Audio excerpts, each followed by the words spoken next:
नमस्कार मित्रांनो, भारत जेव्हा पेट्रोल इम्पोर्ट करतो म्हणजे भारत दुसऱ्या देशांकडून जेव्हा पेट्रोल घेतो तेव्हा भारताला 45 रुपये लिटर एवढ्या दराने ते पडते आणि भारत भूतानला पेट्रोल स्वतः सप्लाय करतो. तर भूतानमध्ये 55 रुपये लिटर एवढ्या दराने भारत त्यांना पेट्रोल सप्लाय करतो आणि त्यांच्या इथे भाव जो आहे तो पाहून तुम्ही थक्क व्हाल. कारण भारतामध्ये पेट्रोलचा भाव 110 रुपये लिटर आहे आणि भूतानमध्ये आपल्याकडून घेऊनसुद्धा त्यांच्याकडे पेट्रोलचा भाव फक्त 63 रुपये लिटर आहे. भूतानचं सरकार पेट्रोलवर फक्त 5% टॅक्स घेतं आणि या उलट भारतामधील सरकार हे पेट्रोलवर 50% टॅक्स घेतं आणि आपली गोरगरीब जनता फक्त हिंदू मुस्लिम या जाळ्यामध्ये परिपूर्ण अडकलेली आहे.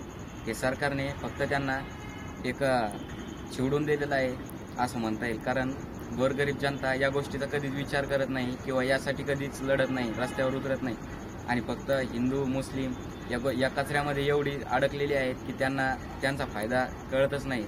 आणि यामध्ये बिझनेसमॅन असेल, अडाणी अंबानी अशा मोठ्या बिझनेसमॅनचा खूप नफा होतो आणि सरकारचा सुद्धा खूप नफा होतो. म्हणून या गोष्टीमध्ये पडू नका मित्रांनो आणि या गोष्टीच्या पलीकडे जाऊन एकदा विचार करा की सरकार आपल्याला किती लुटतंय.